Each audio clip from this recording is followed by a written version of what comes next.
Israël est en guerre ouverte contre l'Iran depuis 12 jours. Lundi 9 mars, une nouvelle salve de missiles iraniens a frappé la banlieue de Tel Aviv. Plus de 500 missiles balistiques et 2000 drones tirés en 10 jours. La grande majorité interceptés. Mais pas tous, on déplore plusieurs morts et blessés dans le centre d'Israël le lundi 9 mars. Des missiles plus gros, des sous-munitions pour disperser les charges, des tirs en masse pour épuiser les stocks de missiles intercepteurs israéliens. Jusqu'où peut-il tenir? Et comment fonctionne-t-il vraiment? C'est ce qu'on va décortiquer aujourd'hui. Israël, c'est un pays grand comme la Bretagne, entouré de voisins hostiles. Une situation géographique unique. À moins de 200 km, le Hamas à Gaza, le Hezbollah au Liban, les milices iraniennes en Syrie. Une menace immédiate. À 1500 km, l'Iran, avec ses missiles balistiques capables d'atteindre Tel Aviv. Et depuis 2015, la menace Houthi au Yémen.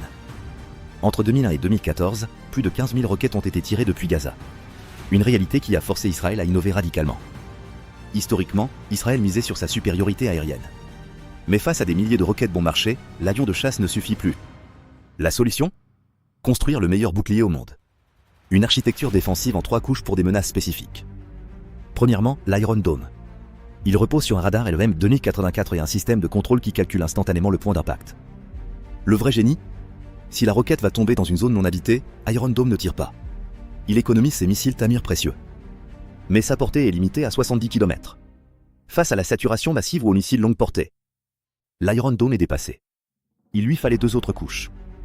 Il existait un angle mort entre Iron Dome et Arrow pour les missiles de croisière et les balistiques intermédiaires. C'est là qu'intervient David Essling. Co-développé par Israël et les États-Unis, David Essling est opérationnel depuis 2017. Son missile, le Stunner, est une prouesse technologique. Sa particularité? Un double guidage radar et infrarouge qui lui permet d'ajuster sa trajectoire jusqu'au dernier moment. Une arme redoutable. Mais l'Iran dispose aussi de missiles capables de parcourir 2000 km à plus de 10 fois la vitesse du son dans l'espace, hors de l'atmosphère. C'est pour cette menace qu'Israël a développé Arrow 3. Un intercepteur exo-atmosphérique qui monte à plusieurs centaines de kilomètres d'altitude. Il détruit le missile ennemi par collision directe, le hit to kill, avant même qu'il ne rentre dans l'atmosphère. Les débris retombent loin des zones habitées. En octobre 2023, Arrow 3 a intercepté pour la première fois un missile Houthi au-dessus de la mer Rouge, une première mondiale. Une révolution technologique. Depuis le 28 février 2026, c'est le système le plus sollicité contre les missiles balistiques longue portée iraniens. Un engagement sans précédent. Arrow 3 est engagé sur plusieurs fronts simultanément, Iran, Yémen, Liban. C'est le stress test le plus intense qu'un tel système ait jamais connu. Ce que les 3 systèmes forment ensemble, c'est une défense multicouche layer défense. Iron Dome, les roquettes à courte portée. David Essling, les missiles de croisière et balistiques intermédiaires. Arrow 3, les missiles balistiques longue portée, dans l'espace. C'est un outil politique.